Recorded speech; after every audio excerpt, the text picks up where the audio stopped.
message, the San Marino scale. Can I have a copy just for a...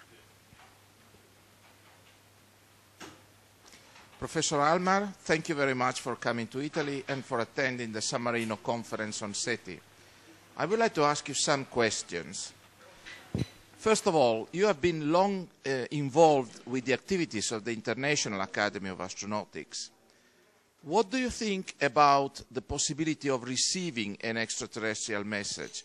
Would you like to consider this as a probable event or less probable? And what would you like to tell us about the so-called Rio scale measuring this event?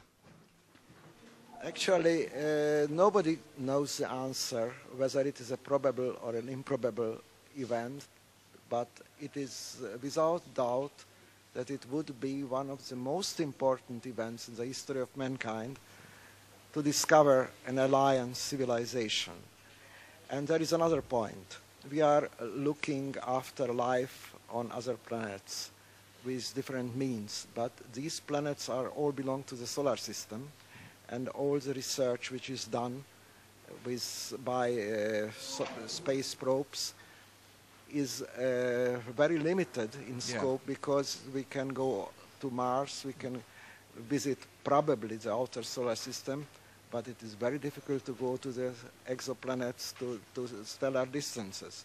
But if there is somewhere a technical civilization which is on a higher level than ours, then there is a probability, a possibility at least, to have a contact for a faraway civilization using the radio waves or using optical instruments, lasers for instance.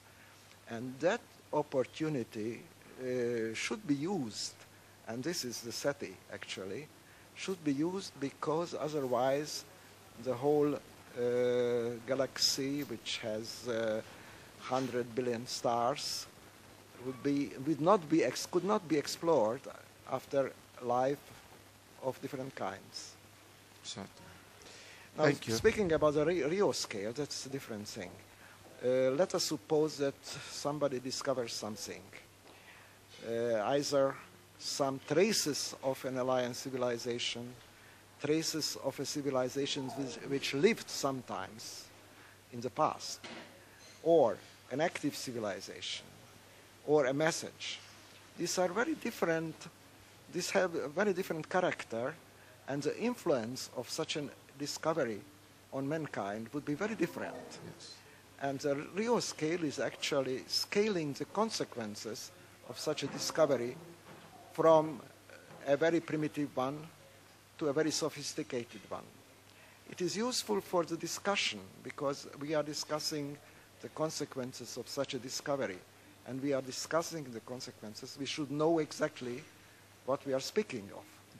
And that's why we invented with Jill Tarter the Rio scale, that if somebody is announcing something, we should scale it from 0 to 10 according to its importance. Well, this is a very good step ahead, I would say, because it gives a practical quantitative meaning to a potential incoming message. But of course, if we admit that such a message has actually arrived, then the next question is, what are we going to do? Are we